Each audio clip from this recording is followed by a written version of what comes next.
Thank you, Heather. This really is an exciting day for some of us who've been looking forward to this for quite some time.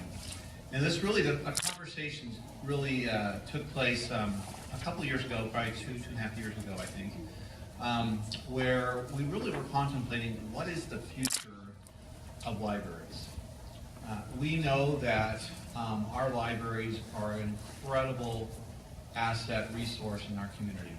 It's a wonderful place for individuals to come together and to have an opportunity to access resources that are very important to them, to enlighten them, to provide knowledge and information, entertainment, many different, it plays a role in very many different places.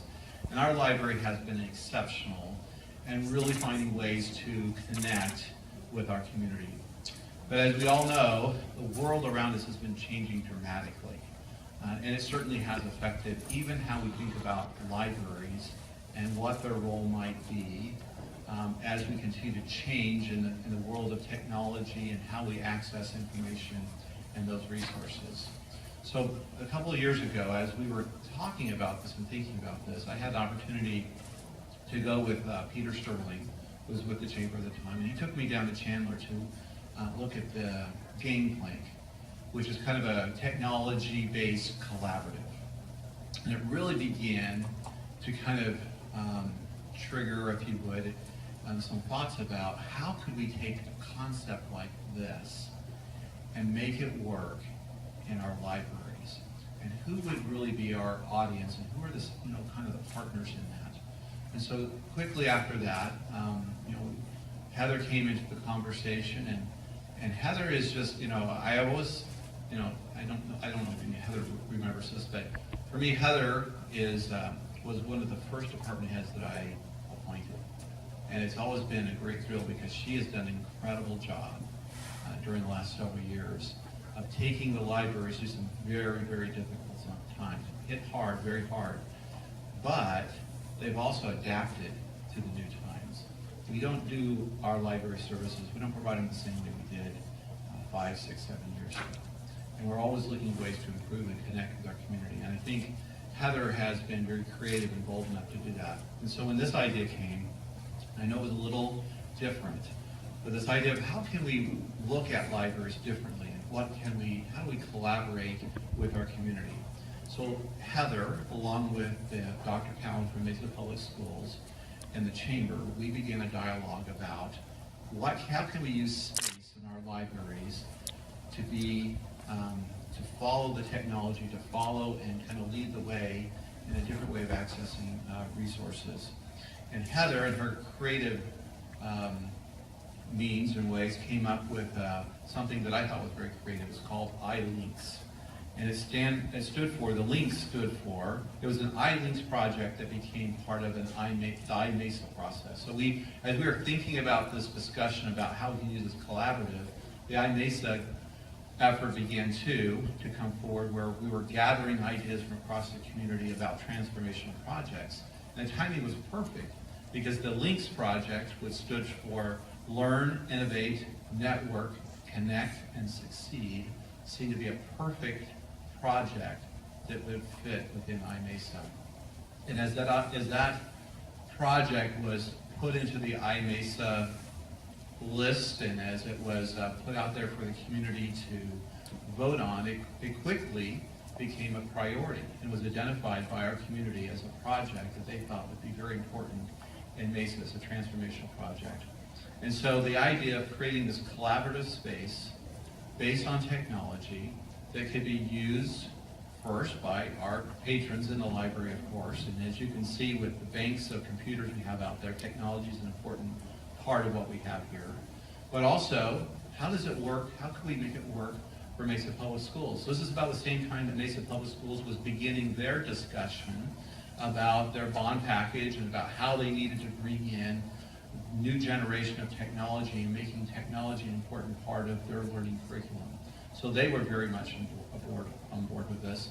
And of course, as we talked with our business community, led by the Chamber of Commerce and now Sally, the discussion is how can this be a resource to our small businesses? How can they use this space to get training, to get information?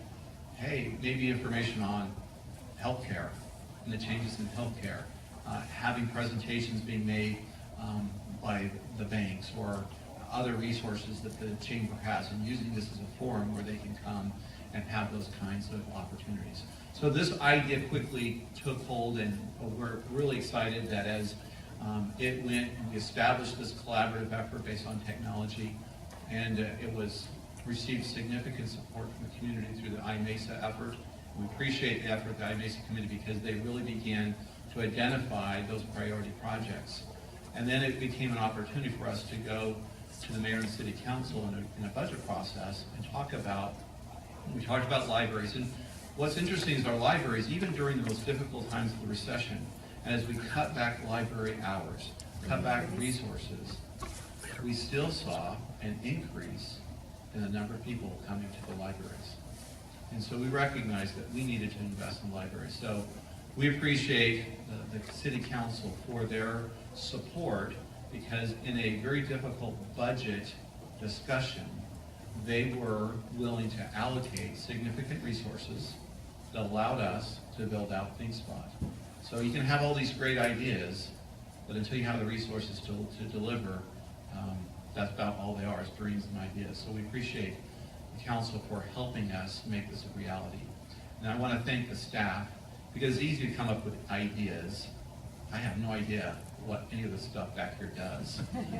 But I know it was important to create a collaborative space and have the staff who have the creativity and the technological background to come in and say, okay, we get it. We want to create exciting things that will bring our students after school here to work on projects, that will bring businesses here, and that the chamber can use for forums, that we can have even our library patrons. And yes, guess what? It's free. And it's an opportunity for you to come in and experience a whole different services of library services. It's hard to even say library services. We're not sure what to call ourselves anymore, because it's really becoming something different. And frankly, what we hope is that all of you will participate and share about this concept, because really this is in some ways a pilot program. We want to see if it works.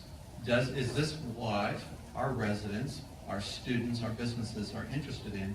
Because ultimately, if this works, the idea is to take it and move it out and replicate it in other places.